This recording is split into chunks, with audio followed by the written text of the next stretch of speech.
Good morning, friends. Hello to you.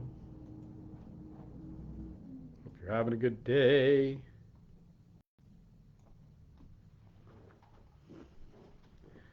Peace and grace to you this morning.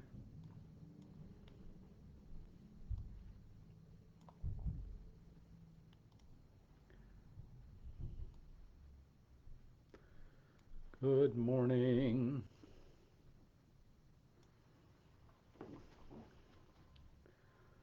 How are you today?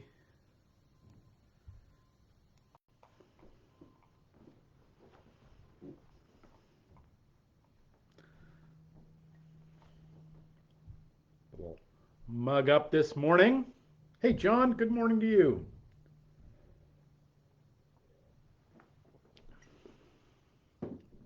Hey, Jane, good morning. Welcome, everybody. I hope everybody had a terrific Thanksgiving on this day. Hey, Donna, hope you're healing up and feeling better. John is doing a lovely job of putting together a Christmas outreach for us, and he's designed a gorgeous um, Christmas ornament, and we're excited to get that out. So it's a it's a good day. So, good morning, everybody. I do hope you found some joy and Thanksgiving and nothing else, a little healing, and so all right. Hey, Karen. Good morning to you. It is beautiful this day, on this gorgeous day. It is chilly though, boy, it is bracing. That It is cool these days, it feels like. Maybe I'm just getting old and spleeny, but I'm feeling it in my bones today. All right, friends, let's get going this morning. It is the third day of December, this last month of December, on this 11/11 on this Tuesday. Glad you're here and glad you are part of this journey. This this morning I want to talk about this. We just got done with Thanksgiving, and there's the inevitable feasting that happens around the holiday. Even if you don't spend a ton of time in the holiday, there's always kind of an extra piece of pie that seems to find its way to the counter or something like that. We often talk about food in these ways of kind of a temptation, and the whether it's the Christmas pounds that people will put on, or the temptations of the rich and the delicious kind of celebrations of holiday. And you may succumb to that, some of that. You may not. You may overindulge. You may not. But as we go into this season, it is often a season we think of in those ways. And so I wanted to talk this morning about this notion of trial, this notion of temptation that we talk about. It uh, in fact, the Apostle James, when he writes his letter to the church, so here James is he's basically a pastor. He's one of the close disciples to Jesus. He's got his little church that he's trying to hold together in Jerusalem, that is under persecution, that has to kind of had been driven underground. They're scared and they're afraid, and he sends this letter, which is being read, circulated around among the different households of the church, to hold them together and to keep them faithful. And he begins with the first chapter right out of the gate. He begins with this sense of what it is to face trial, there's a temptation here he suggests to step away from following Jesus. There's a temptation to just kind of go back to the pagan ways, to not stay in relationship with the church and with each other, and to just um, you know um, not put oneself at risk, and not put themselves on put oneself on the line. And so he starts with this. He says, this is from James. I think it's about the 12th verse of the first chapter. Blessed is the person who remains steadfast under trial. For when they have stood the test, they will receive the crown of life, which God has promised to those who love him. Let no one say when he is tempted, I am being tempted by God. For God cannot be tempted with evil, and he himself tempts no one. But each person is tempted when he is lured and enticed by his own desire.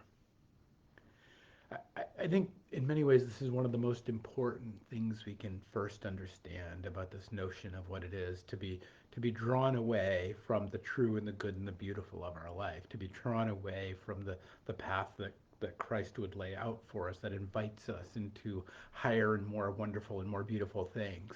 That the first thing is that's not God doing it. We often feel, I think, we can often, particularly maybe this time of year, when the absences, whether we've lost somebody to death, or we have broken relationships, we have difficulties in our life, that the difficulties seem to stand out more. This is that Advent and Christmas is a powerful time, and in powerful times everything gets amplified. So our griefs are amplified with our joys. That when you turn the knob up, you don't get to choose that this is more joyful than that. It's often why people, find holidays difficult in some ways. And I would see, and that there is, I think, in this a temptation to step away from that. But the first thing to remember, and always, is that it's not God that's doing that. It's God who loves us, who wants to bestow good things upon us, who wants to give us good gifts, who wants to set us up for the crown of life, who wants to reinforce. And that doesn't mean we are not going to experience trials. In fact, it means we are going to. But that's not God. But those are not God's doing. Those are our need to negotiate the world in which we are in. And it is in many ways our own desires. Now, you can say, how, like, I didn't desire to get sick. I didn't desire to lose relationships. I didn't desire to have the people I love die. I didn't desire that. No, you didn't. But we still do desire the presence of things to be other than they are. We still have this desire that we can nurture resentments around those things. We can say, oh, if God really loved me, then it would be other than it is. There's all these different ways in which that we can. It's not a one-to-one thing where we openly desire that things are the thing that has happened to us, but it is that we can desire to be other than it is, rather than to enter into the grief and see what God is doing with that grief and that sadness, to enter into the uncertainty of this hour and this moment and see what God is doing with that uncertainty, to enter into the unknowing of what the life that we have is, and see what God is doing with that, and that we really don't know.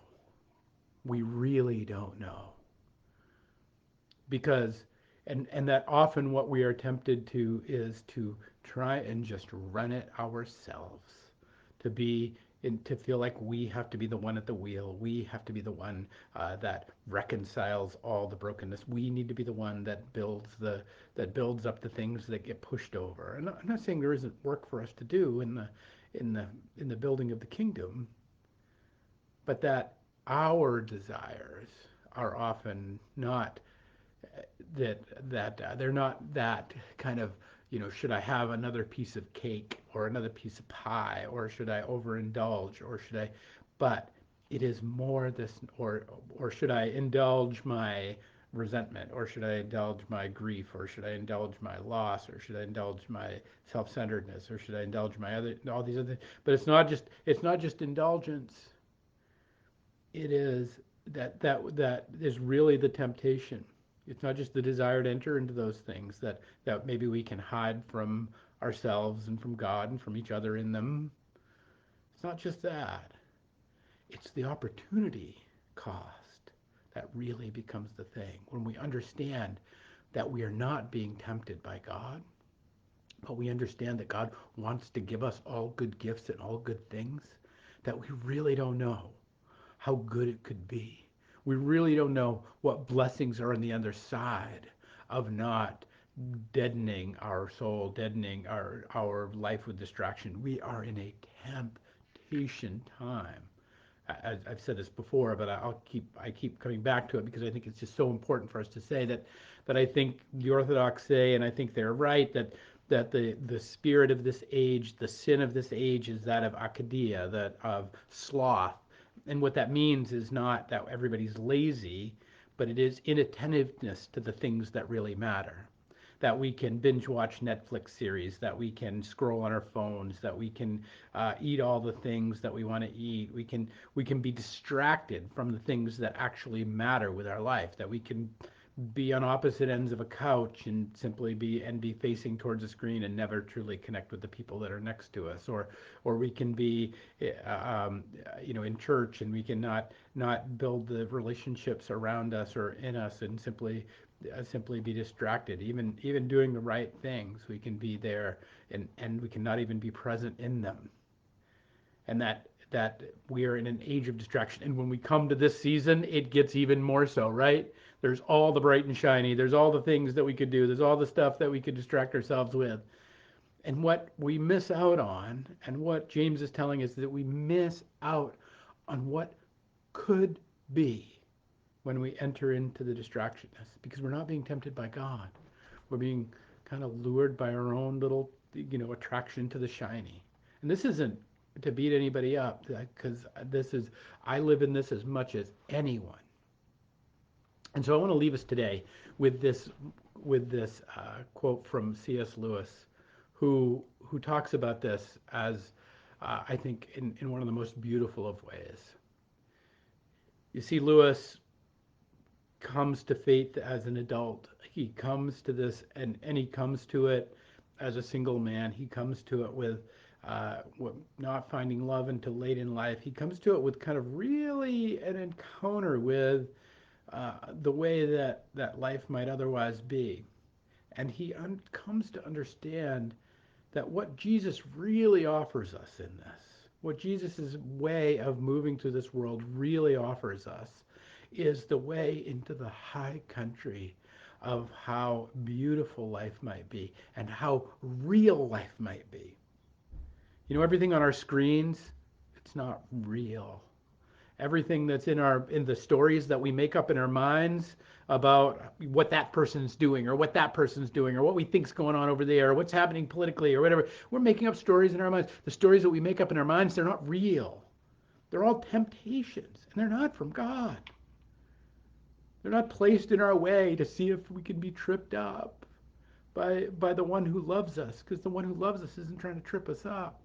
The one who loves us is trying to bring us home, trying to bring us closer to him. And so Lewis writes it this way: as the true realist, as the true one who knows the fullness of how life and the beauty of life actually could be. That is the life of Christ Jesus in us. And so he says it this way: no man knows how bad he is until he has tried very hard to be good. A silly idea is current that good people do not know what temptation means. This is an obvious lie. Only those who try to resist temptation know how strong it is. After all, you find out the strength of the German army by fighting against it, not by giving in. You find out the strength of a wind by trying to walk against it, not by laying down. A man who gives in to temptation after 5 minutes simply does not know what it would have been like an hour later. That is why bad people, in one sense, know very little about badness.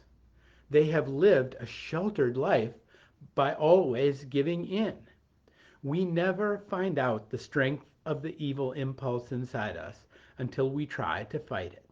And Christ, because he was the only man who never yielded to temptation, is also the only man who knows to the full what temptation means, the only complete realist. Friends, this season, this hour, this day invites us to be the complete realist, to know the beauty of every hour, the beauty of every second, and the joy of every moment, and to know that in that is some fight. There's some fight in that. There's some difficulty. There's some struggle in it.